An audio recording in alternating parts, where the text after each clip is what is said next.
Bonjour à tous. Eh bien, prenons un instant aujourd'hui pour lire et méditer un passage du livre du ciel de Luisa Picaretta. Au nom du Père qui m'a créé, du Fils qui m'a sauvé et du Saint-Esprit qui me sanctifie. Amen.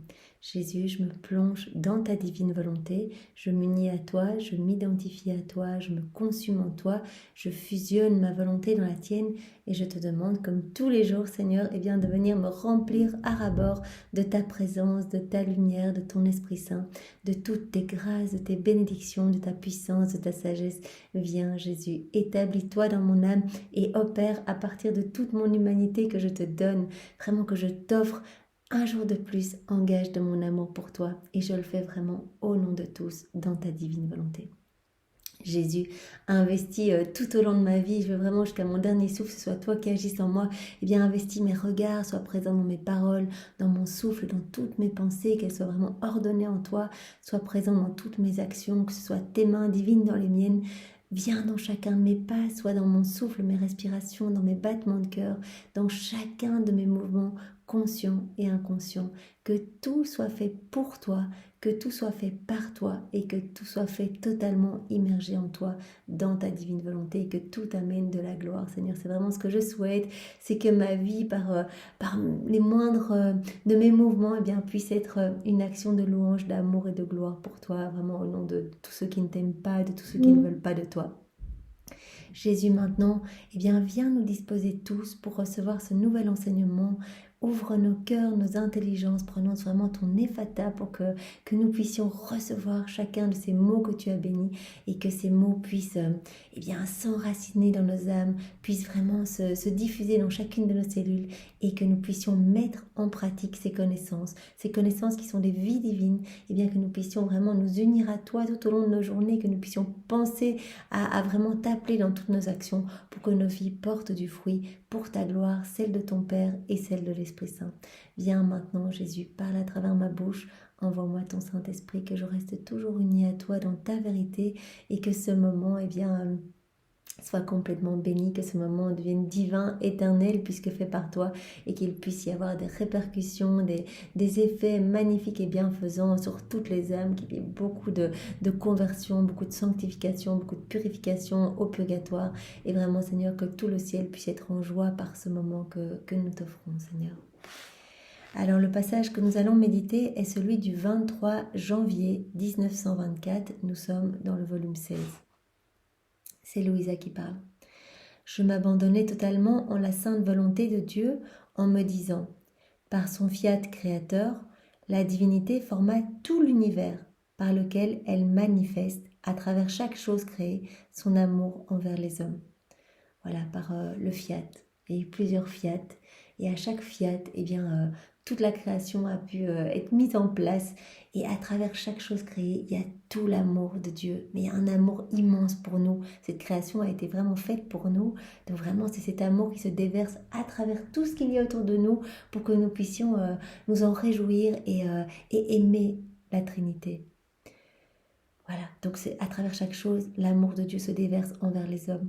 Par son second fiat, donc le fiat de la rédemption, Dieu nous a visités en donnant vie à chacun des actes du Verbe éternel. Le fiat de la création et celui de la rédemption sont liés, chacun étant comme l'écho de l'autre. Donc Louisa, elle se dit, le fiat de la création et la rédemption sont vraiment liés. D'autre part, mon adorable Jésus m'a dit plusieurs fois que le troisième fiat, donc le fiat de la sanctification, celui de la vie dans la divine volonté, Jésus a dit à Louisa que ce fiat-là, il est nécessaire pour que les œuvres de la création et de la rédemption soient complétées. Voilà. Et Louisa, elle se demande comment cela va se faire. C'est vrai que Jésus nous l'a dit à de nombreuses reprises, eh bien que cette vie dans la divine volonté ramène l'homme à ce pourquoi il a été créé. Donc ça va vraiment chapeauter, ça va parachever tout le fiat de la création. Voilà, Adam en Éden, voilà, qui était rempli de divin, etc. Donc nous étions appelés à cela. Et le fiat de la rédemption. Donc ça va être vraiment le chapeautement de tout. Et donc Louisa se demande comment cela va-t-il se passer. Maintenant elle voit bien que là on est On est en 1924, donc vraiment post-Première Guerre mondiale, l'entre-deux-guerres, et donc elle voit bien que le monde n'est pas bon. Elle se demande comment les hommes vont pouvoir s'ouvrir à cette grâce de s'unir continuellement à Jésus, comment il va y avoir cette Pentecôte d'amour, parce que vraiment cette vie dans la divine volonté, ça s'appelle la Pentecôte d'amour, donc c'est vraiment le fiat de l'Esprit Saint, c'est vraiment Jésus qui va pouvoir s'installer dans les cœurs de tous les hommes et agir à partir de toutes nos humanités. Elle se demande comment cela va se passer. Pendant que je réfléchissais ainsi, mon aimable Jésus, bougeant en moi, me dit : Ma fille, si par son fiat créateur, le Père éternel montra tant d'amour envers l'humanité à travers toutes les choses créées, il était juste que moi, son fils, je fasse autant d'actes pour le récompenser de son amour, entrelaçant son fiat avec le mien, pour qu'un autre fiat, à la fois humain et divin, s'élève de la terre pour lui donner un retour d'amour de la part de toutes les créatures. Donc c'est ce que Jésus a fait, puisque dans le fiat de la création, eh bien, Dieu a déversé son amour pour tous les hommes, pour toute l'humanité. Il était juste qu'il y ait un retour d'amour. Comme l'homme ne le donnait pas depuis la chute d'Adam, voilà, nos mains, elles ne servaient aux hommes et ne nous servent qu'à faire des choses futiles, des choses vaines, des choses pour notre amour personnel, pour vraiment notre ego, etc. Nos pieds ne servent qu'à marcher vers les choses du monde, etc. Donc on se rend bien compte qu'on ne rend pas cet amour au Père. Et donc Jésus a dit, il était normal que je vienne sur la terre en premier pour rendre gloire à mon Père, pour lui payer cette dette d'amour, cette dette de reconnaissance que les hommes ne lui avaient pas donnée. Donc Jésus, en tout premier, est venu pour aimer son Père au nom de tous, pour le glorifier, pour le bénir, pour le louer, faire tout ce que les hommes ne faisaient pas. Et en deuxième lieu, voilà, pour nous sauver tous, nous ouvrir les portes du ciel, reconnecter nos volontés humaines à la divine volonté, pour nous réhabiliter vraiment à reprendre cette place d'enfant de lumière, de propriétaire de tout le royaume. Donc il est venu pour nous sauver, mais il préparait déjà le royaume de la divine volonté, comme nous le savons, voilà, c'est un rappel, nous l'avons déjà vu à de nombreuses reprises. Donc Jésus a dit, voilà, j'ai pu entrelacer tout le fiat de la création avec le fiat de la rédemption parce que je suis venu pour rendre tout cet amour au Père. Donc voilà, le Père donne tout l'amour à travers la création et moi je suis venue pour le rendre au nom de tous. Jésus agissait chacun de ses pas, chacune de ses actions, chacune de ses paroles, eh bien payez ce retour d'amour au nom de chacun de nous, aujourd'hui et dans tous les temps. Voilà. Jusqu'à ce que je vienne sur la terre, le fiat manifesté à travers toute la création était seul.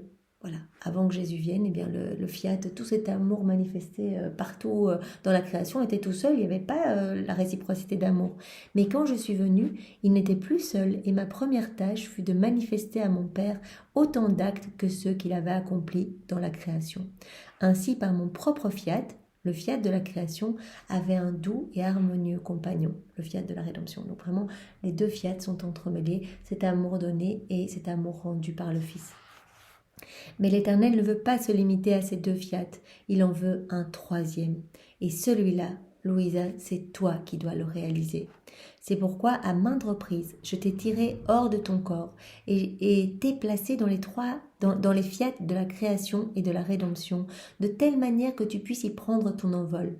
C'est ça que Louisa faisait. Jésus l'a sortie de son corps plein de fois pour la placer au milieu de la création, au milieu de tous les mystères de la rédemption, pour qu'elle puisse y placer ses je t'aime, qu'elle puisse elle aussi y ajouter sa petite touche, puisque vraiment ce troisième fiat est indispensable pour le parachèvement du fiat de la création et de la rédemption. Donc c'est pour cela, toutes les rondes qu'elle fait au milieu des mystères de la vie de Jésus, voilà, quand elle vient au moment de la naissance de Jésus, elle prend Jésus bébé dans ses bras, elle le couvre d'amour au nom de tous, elle vient prendre Marie, elle la recouvre des bénédictions de Jésus, elle vient avec Jésus, eh bien, au moment de ses guérisons, elle l'accompagne pendant toute sa prédication, elle porte la couronne d'épines avec Jésus, etc. Donc toutes ces rondes qu'elle fait, eh bien, c'était indispensable pour qu'elle puisse vraiment entrelacer le fiat de la sanctification avec le fiat de la rédemption et de la création. Voilà, de telle manière que tu puisses y prendre ton envol. Et comme tu dois entrelacer ton fiat avec les nôtres, plus tu agiras en nos fiat, plus tôt tu atteindras le but. Par le fiat de la création, plusieurs choses merveilleuses et belles sont sorties de nous. Par le fiat de la rédemption, il y eut satisfaction pour tous les actes des créatures. Donc voilà, Jésus a payé pour nous tous. Prenant celles-ci par la main et les ramenant dans le sein du Père Céleste. De même, le troisième fiat devra parcourir son trajet et manifester ses effets. Ma volonté connue, aimée et régnant sur la terre. Chacun de tes actes que tu entrelaceras avec nos fiat sera un baiser humain que tu leur donneras, un renforcement du lien entre la volonté humaine et la divine volonté, de telle sorte que cette dernière puisse être connue et établir sa domination royale chez les hommes. Donc Louisa, elle va vraiment faire descendre le règne de la divine volonté sur la terre. Et comment elle va faire? Elle va vraiment placer son amour, ses petits je t'aime humains, qu'elle va plonger dans la divine volonté, qu'elle va unir à la divine volonté pour connecter tout l'amour des hommes, le petit amour purement humain, reconnecter la volonté humaine à la divine volonté. Au plus elle va faire des actes en se plongeant dans la divine volonté, en agissant, en faisant des rondes dans la création et la rédemption, au plus elle va entrelacer et au plus vite pourra s'établir le règne de la divine volonté. C'est pour cela que nous sommes les petits maillons continuant le travail de Louisa. Elle continue le travail de Jésus. On est tous appelés à être des extensions de l'humanité de Jésus, c'est-à-dire que Jésus nous appelle à être pour lui des humanités de surcroît. Ce qu'il faisait en glorifiant son Père, en préparant le royaume de la divine volonté, en reconnectant toutes nos volontés humaines à la divine volonté, il nous demande de continuer cela en le laissant vivre en nous. Voilà.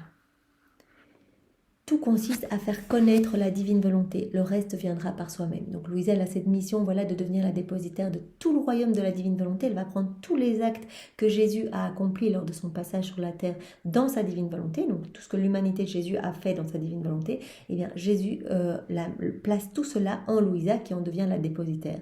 Et donc Louisa va faire connaître toutes ces vérités sur la vie dans la divine volonté, toutes ces vérités du livre du ciel. Louisa a cette mission de faire connaître, parce qu'une fois que les hommes vont pouvoir recevoir ces connaissances, ils vont recevoir ces vies divines dans leur cœur, et cette vie divine va pouvoir croître en eux, et ils vont pouvoir désirer ardemment s'unir à Jésus. On ne peut pas désirer ce qu'on ne connaît pas, donc ces connaissances sont primordiales, et donc Louisa est appelée à faire connaître, elle est la première à vivre totalement dans la divine volonté, après Marie, mais Marie c'est un maillon unique avec Jésus, et après Adam, mais lui il a chuté, et donc c'est la toute première personne à vivre dans la divine volonté, et nous sommes tous appelés maintenant à sa suite à apporter de la gloire, apporter de la joie au ciel en laissant Jésus vivre en nous. C'est pourquoi, donc Jésus dit à Louisa, je t'ai souvent recommandé de tout écrire, ce que je t'enseignais sur ma volonté, parce que la connaissance est la voix et que la lumière qui en découle sert de trompette pour la faire entendre par ceux qui écoutent. Donc vraiment, il dit, la connaissance c'est primordial. On ne peut pas se dire je vis dans la divine volonté et on ne lit pas les écrits du ciel, c'est pas possible. Parce qu'on ne peut pas juste se contenter d'une ou deux pages en disant c'est bon, j'ai compris l'idée, parce que chaque page, Jésus vient et vraiment remplit notre âme de lumière, nettoie notre âme en profondeur, décrasse notre âme de toutes les puanteurs résultant de nos volontés propres. Et donc, ces connaissances sont super importantes. Et donc, il dit à Louisa, c'est pour cela que je te demande de n'omettre aucun mot, parce que chaque mot va pouvoir toucher une âme. Jésus nous connaît, il nous voit en train de nous plonger dans ses écrits du ciel. Il nous voit tous les jours en train de méditer. Il est heureux comme tout, de par ce cadeau qu'on lui offre de notre constance, d'être là tous les jours pour nous offrir à lui, pour qu'il fasse de nous ce qu'il veut.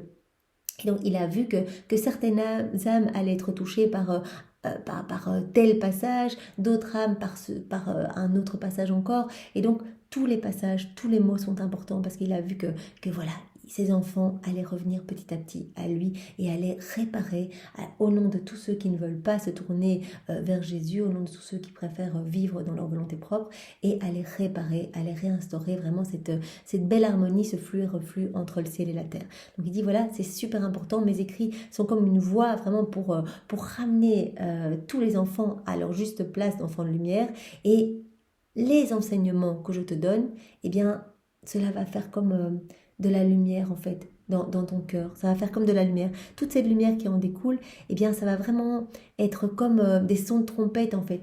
Puisque vous allez, au plus vous allez lire, au plus vous allez engranger des vies divines en vous, au plus ma lumière va rayonner à travers votre humanité. Et cette lumière-là, ça va être comme des sons de trompette. Ça va attirer les autres à vous en fait. À vous et à moi en fait, parce que nous on n'est rien du tout, on est des instruments. Donc quand on fait quelque chose, c'est Jésus qui agit en nous. Et donc il y a des personnes qui vont être interpellées en disant mais tiens, qu'est-ce qui se passe chez cette personne? Elle a vraiment la paix, il y a quelque chose. Et quand elle me parle, je vois ses yeux qui brillent, j'ai envie de me plonger, de découvrir son secret. Et donc comme ça, on va ramener des âmes à Jésus. Mais donc c'est lui qui va agir à partir de ce que nous allons faire dans notre entourage immédiat, mais aussi cela va toucher dans toutes les générations parce qu'il y a vraiment des retombées partout, même dans le ciel.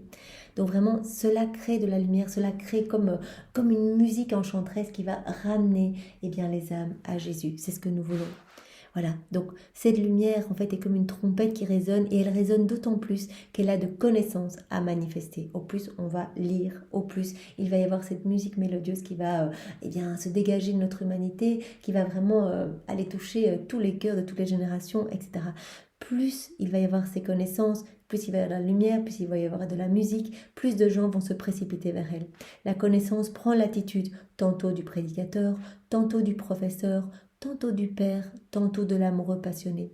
Donc chaque passage est comme le message d'un papa qui aime son enfant ou d'un amoureux passionné ou d'un professeur. Voilà, donc on reçoit à chaque fois. En somme, la connaissance a tous les moyens en son pouvoir pour rentrer dans les cœurs, les conquérir et triompher de toutes choses. Et plus cette connaissance est vaste, plus de moyens elle a à sa disposition. Au plus on va se remplir de ces connaissances du livre du ciel, au plus Jésus va trouver de la place dans notre cœur pour agir. Donc c'est magnifique. Et au plus, il va nous donner cette grâce d'avoir envie de s'unir à lui tout au long de nos journées, tout au long de notre vie, dans chacune de nos actions. Confuse parce que j'entendais, je dis: mon doux amour, tu sais combien je suis misérable et dans quel état je me trouve. Je sens qu'il m'est impossible d'emprunter par mes actes le même chemin que les fiat de la création et de la rédemption. Puisque Jésus lui a dit, voilà, c'est toi qui as cette mission maintenant d'entrelacer le fiat de la sanctification par cette vie dans la divine volonté avec le fiat de la création et de la rédemption. Louisa a dit, je suis incapable, Jésus, je suis trop petite, je suis trop misérable. Jésus reprit, nos fiat ne contiendraient-ils pas tout le pouvoir qu'ils veulent ? S'ils l'avaient pour la création et la rédemption, comment serait-il incapable d'agir en toi ? Jésus lui dit à nouveau, ce n'est pas toi, Louisa, c'est moi qui vais agir en toi. Regarde comme la puissance et vraiment le pouvoir créateur qu'il y a eu dans le fiat de la création, cette puissance dans le fiat de la rédemption, cet amour, voilà, tout ce qu'il y a eu dans le fiat de la rédemption. Et tu crois qu'on n'est pas capable d'agir en toi, de tout faire à ta place ? Voilà. S'il l'avait pour la création et la rédemption, comment serait-il incapable d'agir en toi ? Ce dont nous avons besoin, c'est juste ta volonté. Et donc là, Jésus s'adresse à chacun de nous quand nous demandons comment est-ce possible que nous devenions des petits tabernacles d'amour pour Jésus. Comment est-ce possible qu'il va venir s'installer réellement, pas mystiquement, mais réellement dans notre âme. Comment est-ce qu'il va mettre ses mains dans nos mains. Comment est-ce que, alors qu'on est tellement miséreux avec toutes nos misères, tous nos péchés, nos vices, nos iniquités, comment Jésus va s'établir dans nos cœurs ? Eh bien, ça, c'est pas notre problème. Jésus nous demande une chose, comme il le demande ici à Louisa, notre volonté. Donc, on lui donne notre volonté. On peut le faire, voilà, si vous allez tous les jours à la messe, vous pouvez la déposer au moment de l'offertoire. C'est très beau parce qu'à ce moment-là, il y a notre ange gardien qui est à côté de nous et qui amène nos prières, qui amène notre offrande en fait. Et donc, à ce moment-là, c'est particulièrement beau de dire « Jésus, je t'offre ma volonté et ma vie ». Et quand on entend le prêtre qui dit « comme cette eau se mêle au vin, puissions-nous être unis à la divinité de celui qui a pris notre humanité ». Et bien à ce moment-là, on peut vraiment dire « Oui Jésus, je veux être uni à toi, je veux vivre dans ta divine volonté, je te donne tout, je te donne ma vie, je te donne ma volonté, je te donne mes émotions, mes pensées, prends tout Seigneur, tout est pour toi ». On peut le faire à ce moment-là et on doit le faire le matin. Voilà, quand on se réveille, première pensée pour Jésus, « Jésus, je te donne tout ». Et avançons petit à petit, je te donne pour commencer ma journée. Fais ce que tu veux, prends les commandes de cette journée et vraiment donne-moi cette grâce chaque jour de pouvoir me rappeler de toi à mon réveil pour pouvoir te réoffrir ma journée à nouveau. Et puis après, tout au long de la journée, on appelle Jésus dans nos actions et le soir, Jésus, viens bénir toute ma journée. Je vais réciter le Notre Père pour que vraiment chacune des actions de ma journée puisse participer à l'avènement de ton royaume sur la terre et que tu puisses t'établir vraiment dans tous les cœurs, que tu puisses être le roi de chacune des âmes ici-bas et vraiment dans toutes les générations.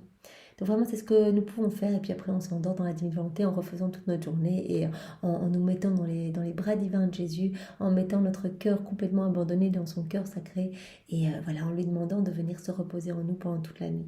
Et c'est comme ça que petit à petit notre vie va devenir une vie vraiment de prière. Donc Jésus dit à Louisa, on a besoin juste de ton oui, de ta volonté, de ce petit martyr de l'attention, de crucifier à chaque instant ta volonté propre plutôt que penser à toi, aux petites choses du monde. Et bien à chaque fois tu dis non Jésus, c'est pas moi qui vais penser, c'est toi qui vas penser en moi. Et bien c'est cela que Jésus nous demande à chacun. Je vais graver mon fiat dans le tien, il dit à Louisa. tout comme j'ai gravé mon fiat divin dans la volonté de mon humanité. Nous procéderons de la même manière. Quand on donne notre volonté, Jésus vient graver en lettres d'or son fiat dans notre volonté humaine. C'est magnifique comme il l'a fait dans sa propre humanité. Il est venu graver, donc sa volonté humaine était vraiment immergée dans la divine volonté. Et donc dans sa volonté humaine, il y avait vraiment gravé le fiat en lettres d'or. Ma volonté peut tout faire. À travers mon omniprésence, elle te présentera tous les actes de la création et de la rédemption. Donc quand on va se plonger dans la divine volonté, eh bien on va pouvoir retrouver tout. Dans la divine volonté, il y a tout, il y a tous les actes que Jésus a fait, il y a toute l'œuvre de la rédemption, de la création, il y a tout en fait. Et donc on peut se plonger, on peut prendre tous les attributs de Jésus, aller les distribuer dans tous les cœurs, le sang de Jésus, ses souffrances, les réoffrir pour les saints. On leur donne une gloire accidentelle, c'est magnifique. On peut aller près de Jésus à chaque instant, comme je le disais précédemment, et faire des rondes, etc. Donc c'est comme cela qu'on va entrelacer vraiment le fiat de la création, de la rédemption et de la sanctification, en vivant dans la divine volonté, en faisant des rondes, en réparant pour nos frères et sœurs, et en offrant notre amour, nos bénédictions et tous nos petits mouvements, eh bien comme une prière continuelle offerte au pied de la Trinité, au nom de tous les hommes. Toi, par tes actes, par tes petits actes, nos petits actes, on mange, on boit, on respire, on regarde, on dort dans la divine volonté, etc. Par tes petits actes, tu entrelaceras facilement le troisième fiat avec les deux autres. N'es-tu pas heureuse ? Pendant qu'il me parlait sur sa volonté, mon adorable Jésus disparut comme éclipsé par une grande lumière, un peu comme les étoiles disparaissent sous le soleil éblouissant. Donc c'est ça en fait, quand Louisa ne voit pas Jésus, quand elle ne voit pas Jésus, l'humanité de Jésus, parce qu'elle est habituée à lui parler, à le voir en face, et bien quand Jésus lui révèle des vérités, lui révèle des choses sur la divine volonté, etc., et bien la lumière est tellement forte, la lumière émanant de ces vérités est tellement forte, la lumière de sa divine volonté est éblouissante, et bien cette lumière va éclipser son humanité. Parce que voilà, la lumière de la divine volonté est plus grande que la lumière de son humanité à lui.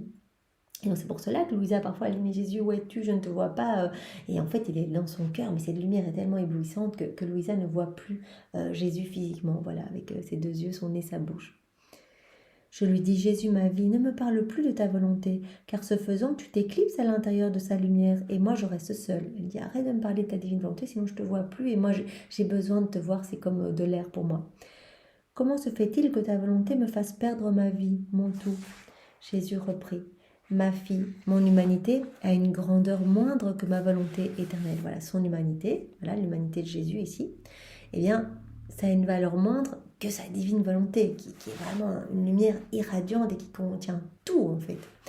Elle a ses frontières et conséquemment, quand ma volonté infinie s'approche de toi avec ses connaissances, mon humanité est comme éclipsée par cette lumière, comme une étoile serait éclipsée par le soleil. C'est pourquoi tu ne me vois pas. Cependant, je reste toujours en toi et j'ai plaisir à avoir ma petite nouvelle-née de ma volonté éclipsée par la même lumière qui éclipse mon humanité. Il dit bien cette même lumière qui éclipse mon humanité, elle agit dans ton cœur et finalement elle éclipse ta propre humanité. Jésus lui dit, eh bien tu deviens voilà, rempli tellement divin que cette lumière sort de partout, de tous tes pores, comme Jésus lors de la transfiguration, quand vraiment sa divinité est sortie. Aujourd'hui, c'est justement le mystère de la transfiguration dans les évangiles. Eh bien, c'est ça, vraiment, sa divinité qui ressort partout de son humanité. Et c'est ce qui se passe en chacun de nous. On ne le voit pas parce qu'on n'a pas les yeux voilà, spirituels pour le voir, mais c'est ce qui se passe. Et c'est ce que les saints voient en nous regardant lorsque, voilà, maintenant, nous sommes en train de méditer, parler, respirer. On fait tout dans la divine volonté, chaque petit mouvement, si vous vous grattez la joue, si vous touchez votre puce, si vous toussez, si vous êtes en train de bâiller, etc. Et bien tout cela crée de la lumière qui éclipse votre humanité. Donc là dans le ciel, le Père il vous voit comme un autre Jésus, tous les saints se réjouissent en voyant toute cette lumière qui amène de la joie, qui amène vraiment de la clarté, etc. partout dans le ciel, mais aussi sur la terre. Vous imaginez ici sur la terre, comme les démons sont déchaînés pour essayer de perdre nos âmes, eh bien, les démons, ils génèrent de la noirceur, voilà, chaque acte fait dans nos volontés propres, chaque acte fait un petit peu pour nous, des actes méchants, etc. Tout cela, ça génère de la noirceur. Alors quand nous prenons du temps avec Jésus, en nous unissant avec Jésus, c'est tout bête, il faut juste s'unir à Jésus, donner notre volonté, comme il l'a dit précédemment, eh bien cela génère tellement de lumière que les forces du mal sont obligées de s'écarter et sont éclipsées en fait. Quand cette lumière vient ramener de la lumière partout ici-bas. Donc c'est vraiment important, au plus nous sommes à vivre dans la divine volonté, au plus il va y avoir de la lumière ici-bas et au plus vite le règne de la divine volonté pourra s'établir sur la terre. Donc ça c'est vraiment magnifique. Voilà. Nous sommes ensemble, Louisa, mais parce que notre vue est embrouillée par la lumière éblouissante de la volonté suprême, nous ne pouvons pas nous voir l'un l'autre.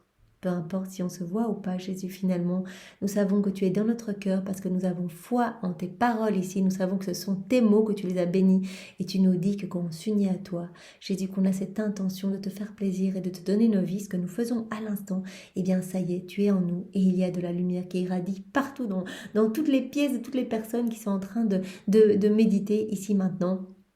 Et ça, c'est magnifique.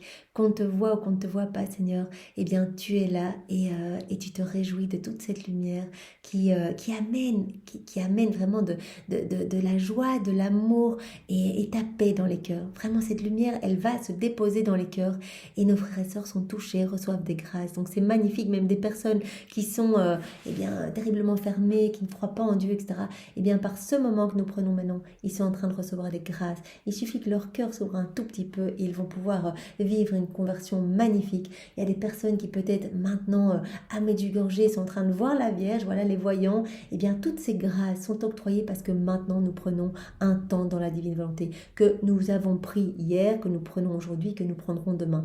Toutes les grâces, les miracles, les charismes, les saintetés des saints. Vous imaginez la sainteté de Saint Bernard, de Saint Benoît, de Sainte Thérèse, de Sainte Claire, etc. Eh bien toutes ces saintetés ont été données en cadeau parce que aujourd'hui, nous prenons des actes, nous faisons des actes en union avec Jésus. Vous imaginez l'importance de ce troisième fiat de la sanctification. Alors vraiment, ne nous privons pas, invitons Jésus dans toutes nos actions, qu'il y ait de la lumière partout et qu'il y ait encore des grâces et des bénédictions qui soient déversées par torrent dans le passé.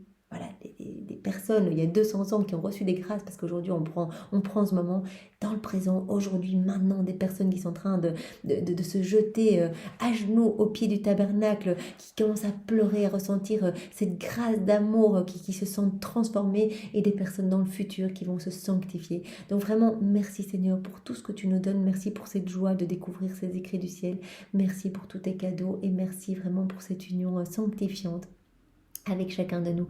Ne nous quitte jamais, ne nous permets pas de quitter ta divine volonté, même si nous oublions un jour, viens nous rechercher, comme Louisa le demandait, et à chaque fois qu'elle méditait les heures de la passion, elle terminait par cette prière voilà, de remerciement où elle disait, Jésus, ne permets jamais que je m'éloigne de toi. Si tu vois que je m'éloigne un peu dans les choses du monde, viens me rechercher, viens faire battre mon cœur plus fort, trouve un moyen pour que je revienne à toi, lance-moi des flèches de feu, que mon regard attiré vers toi eh bien, soit brûlé par ton amour et que je puisse être totalement consumé en toi et que je ne m'échappe plus de ton cœur rempli de ces flammes ardentes. Voilà, c'est ce que nous pouvons demander et prendre tous les attributs de la passion de Jésus pour nous enchaîner à Jésus avec les chaînes avec lesquelles il a été enchaîné. Nous pouvons lui demander eh bien, d'être entouré de sa couronne d'épines pour que la méchanceté, les choses du monde ne rentrent plus dans notre cœur, que nous puissions vraiment avoir une horreur de l'ombre même du péché. Que chaque épine puisse vraiment perforer notre âme et faire ressortir tous ces relents d'orgueil, ces ressentiments, ces mauvaises pensées, ces iniquités. Nous pouvons demander au Seigneur, comme Louisa le demandait, qu'il laisse une épine au milieu de notre âme pour que toujours on se rappelle du prix de notre salut et de tout ce qu'il a fait pour nous sauver et nous reconnecter à la divine volonté. Vraiment que rien ne se perde, que son sang précieux puisse nous nettoyer, que nous puissions rester vraiment crucifiés à lui, notre volonté humaine crucifiée à la sienne. Voilà Seigneur, c'est ce que nous te demandons. Ne nous laisse pas, nous sommes faibles sans toi. Sans toi, nous sommes rien du tout et le néant ne peut pas rester loin du tout. Alors Seigneur, garde-nous toujours unis à toi. Amen. Au nom du Père et du Fils et du Saint-Esprit. Amen. Soyez tous bénis, passez une belle après-midi dans la divine volonté de Jésus. Au revoir.